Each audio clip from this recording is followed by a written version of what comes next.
Buenos días, a continuación presentaremos la revisión bibliográfica titulada Microbiota intestinal y nutrición parenteral en el paciente crítico.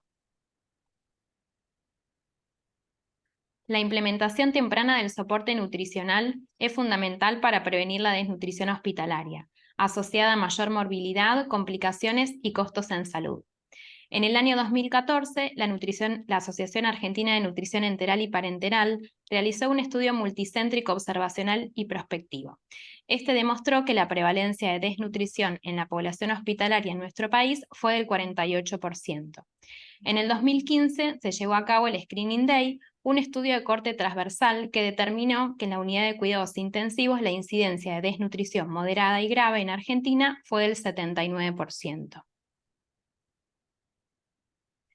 Las guías actuales de nutrición clínica en la UCI recomiendan el inicio de nutrición enteral temprana, es decir, dentro de las primeras 24 a 48 horas del ingreso, posterior a la reanimación y estabilidad hemodinámica del paciente.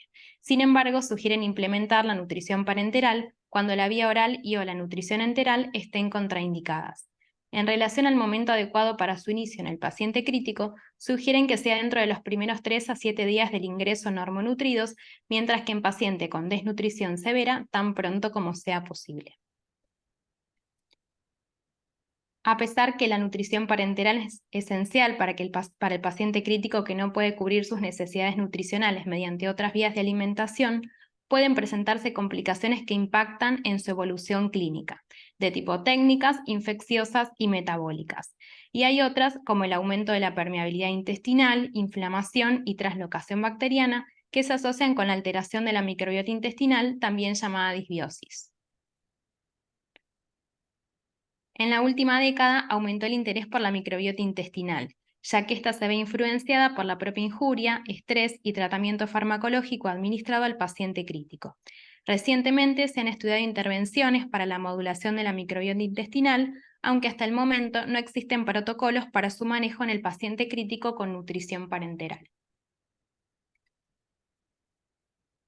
Por lo expuesto, los objetivos planteados fueron definir microbiota intestinal y describir composición, funciones y factores que la modifican, describir las alteraciones de la microbiota intestinal en el paciente crítico, definir nutrición parenteral y desarrollar los efectos sobre la microbiota intestinal de estos pacientes y desarrollar posibles intervenciones para su modulación. Se revisaron artículos científicos sobre la temática publicados hasta julio del 2023, utilizando los descriptores que se observan en pantalla. Se define microbiota intestinal como el conjunto de microorganismos vivos que residen en el intestino humano. Se compone por diversas especies bacterianas, las que predominan son Firmicutes y Bacteroidetes. En estado de equilibrio, las principales funciones de la microbiota intestinal son metabólicas, tróficas y protectoras. La alteración de la microbiota en el paciente crítico es multicausal, debido a su fisiopatología y al tratamiento recibido en la UCI. En relación a la primera, ante el shock se produce una redistribución del flujo sanguíneo con el objetivo de mantener la perfusión de órganos vitales, disminuyendo la circulación esplácnica. Esto altera la función de la barrera intestinal, aumenta la permeabilidad y disminuye el peristaltismo intestinal, lo que puede desencadenar apoptosis epitelial, traslocación bacteriana de patógenos y activación del sistema inmune. Esto, junto con la disminución en la absorción de nutrientes, puede promover intolerancias gastrointestinales como diarrea, distensión y vómitos, ocasionando el deterioro del estado nutricional del paciente, comprometiendo su evolución clínica. Respecto al tratamiento, la antibiótico-terapia es la principal responsable de la disbiosis, ya que afecta tanto a las bacterias patógenas como a las benéficas. A su vez, otros fármacos de uso frecuente en la UCI modifican la microbiota intestinal debido a su mecanismo de acción. La disbiosis empeora durante la internación en UCI y se asocia con mayor riesgo de morbimortalidad, infecciones, sepsis, neumonía asociada a la ventilación mecánica, falla multiorgánica y días de internación, provocando altos costos. La nutrición parenteral es la provisión de nutrientes por vía intravenosa, cuando el tracto gastrointestinal no es funcional, no es accesible o es insuficiente. Esta se vincula con cambios en la microbiota, alterando sus principales funciones. Por un lado, al disminuir la disponibilidad de nutrientes en la luz intestinal, se compromete la fermentación de fibra dietética y la producción de ácidos grasos de cadena corta, principalmente el butirato, fuente de energía para el colonocito. Por otro lado, se evidenció atrofia de la mucosa intestinal y alteración de la interacción microbiota-sistema inmunitario, resultando en un aumento de la permeabilidad intestinal y traslocación bacteriana secundaria a dicha lesión.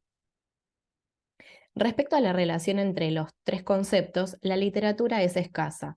Solo se encontró evidencia en animales y en pacientes prematuros y pediátricos. En una revisión del 2020, animales con nutrición parenteral presentaron atrofia de la mucosa intestinal junto con una disminución de la producción de inmunoglobulina A dentro de la lámina propia. Los autores infirieron que la pérdida de función de barrera en pacientes con parenteral total podría ser la puerta de entrada de endotoxinas, permitiendo su mayor propagación sistémica. Por otra parte, en prematuros y pediátricos, según estudios, la nutrición parenteral a largo plazo causa disbiosis.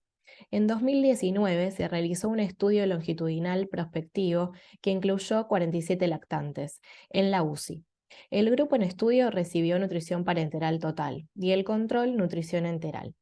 Al recolectar muestras fecales durante 4 semanas, se encontró que en los que recibieron nutrición parenteral total, la diversidad de su microbiota era significativamente menor al cabo de la última semana. Según otra revisión, la falta de nutrición enteral durante al menos 6 días produce una alteración en la microbiota intestinal, lo que podría revertirse con nutrición enteral complementaria a la parenteral en al menos un 20% de los requerimientos nutricionales del paciente, debido a sus beneficios ampliamente documentados. Existen estrategias terapéuticas que podrían utilizarse para modular la microbiota intestinal y así preservarla y restaurarla durante la enfermedad crítica. Estas son la descontaminación oral y digestiva, el lavado intestinal y trasplante de materia fecal. Sin embargo, no hay suficiente evidencia para su uso y presentan limitaciones, como la dificultad de su técnica, el riesgo de crear resistencias bacterianas, infecciones y efectos secundarios gastrointestinales. Otra estrategia podría ser el uso de prebióticos, probióticos y simbióticos.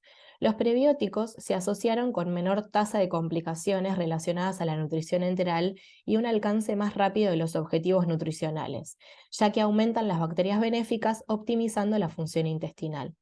El uso de probióticos se asoció con menor riesgo de sepsis y neumonía asociada a la ventilación mecánica, una pronta recuperación de la función gastrointestinal y menos días de ventilación mecánica y de internación.